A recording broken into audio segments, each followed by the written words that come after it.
আসসালামু আলাইকুম, welcome to another blog. আপনারা সবাই কেমন আছেন? আজকে আমি আসলে একটা মুখ্য আলোচনার বিষয়, যে আপনারা জানেন কিছুদিন আগে যে আলতাফ মাস্টার ঘাটে একটা ঘটনা ঘটছিল। যে ঘটনাটি নিয়ে আসলে পুরো বাংলাদেশে একটা মিডিয়া একটা আলোড়ন সৃষ্টি করছে। তো ঘটনাটা আপনারা অবশ্যই জানেন কি হয়েছিল, অনেকে না জানে যে একটা ছেলে মেয়ে একটা দুর্ঘটনা হয়েছিল। তো এটা নিয়ে আমাদের দেখা গেছে যে আমাদের লক্ষ্মীপুর জেলা লোকজন বেশি এটা নিয়ে মাতামাতি করতেছে। এখন বদনামটা কার হচ্ছে? আমাদের জেলার বদনাম হচ্ছে নাকি দেশের বদনাম হচ্ছে? এটা চিন্তা করছেন সবাই? আলতাফ মাস্টারের ঘাট, আসলে এই আলতাফ মাস্টারের ঘাটটা যে আলতাফ মাস্টার দিয়েছে, আসলে এটা আমাদের লক্ষ্মীপুর জনের একটা ভালো একটা পর্যটন একটা কেন্দ্র হিসেবে উঠছে। সারা বাংলাদেশ থেকে লোকজন আসতেছে, অনেকে জিজ্ঞাসা করে যে আলতাফ মাস্টার ঘাটটা কোথায়। তাহলে আপনার একটা গর্বের বিষয় জিনিসটা, তাহলে আপনি কেন এটা বদনাম করতে গেলেন?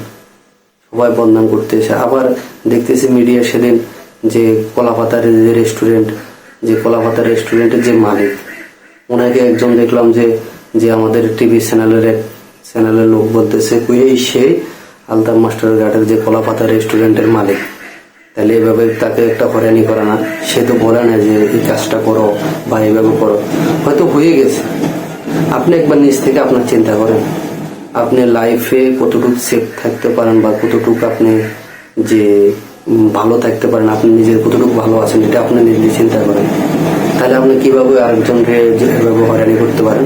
সে একটা ভুল করছে, সে একটা অনুরক্ত এটা বিষয়টা নিয়ে, তাকে আপনারা যে রাস্তাঘাটে যেখানে করে দেখেন এই সে আলতাফ মাস্টার ঘাটের কলাকাতার রেস্টুরেন্টের মালিক। তাইলে এটা কেমন? এটাতে কি আর ওনার কি একটা হয়রানি হচ্ছে না? মানসিক একটা চাপে ফেলাচ্ছে না আপনারা?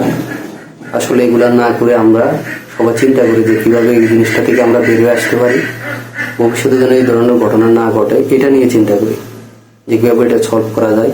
যে আমাদের যে বিশেষ করে আইনের যারা আছে তাদেরকে আমরা সহায়তা করি। তারপরে আলতাফ মাস্টার যিনি উনি অনেক ভালো লোক, ওনাকে বলেন, ওনাকে বলি ওনাকে যে এটা কিভাবে সমাধান করা যায়। উনি অবশ্যই এটা আমার নলেজে নিচ্ছে। আমার মনে হয় ভবিষ্যতে এরকম ঘটনা আর ঘটার সম্ভাবনা খুব কম।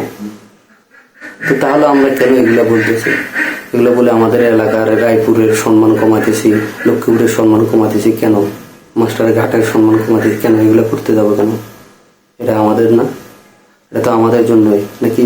আমাদের ফ্যামিলি যাচ্ছে, ঘুরতে যাচ্ছে, আমাদের ভাই বেড়াদার যাচ্ছে বা দূর থেকে মেহমান আসতেছে, ঘুরতেছে, একটু আমাদের দেখা দূরে কোথাও ঘোরার জায়গা নেই, তাই একটু মানুষ মনকে একটু ফ্রেশ করার জন্য আসতেছে। তাই বলে আমরা এগুলা নিয়ে মাতামাতি না করে যে সবাই একটু যে কিভাবে এটা ভবিষ্যতে এই ধরনের ঘটনা না ঘটে ওটা নিয়ে চিন্তা করি। তো সবাই ভালো থাকবেন। আর আমার এই ভিডিওটা যারা দেখছেন অবশ্যই এটা নিয়ে বাজে মন্তব্য করার দরকার নেই, যেভাবে ভালো হয় ওভাবে করবেন। সবাই ভালো থাকবেন। আসসালামু আলাইকুম।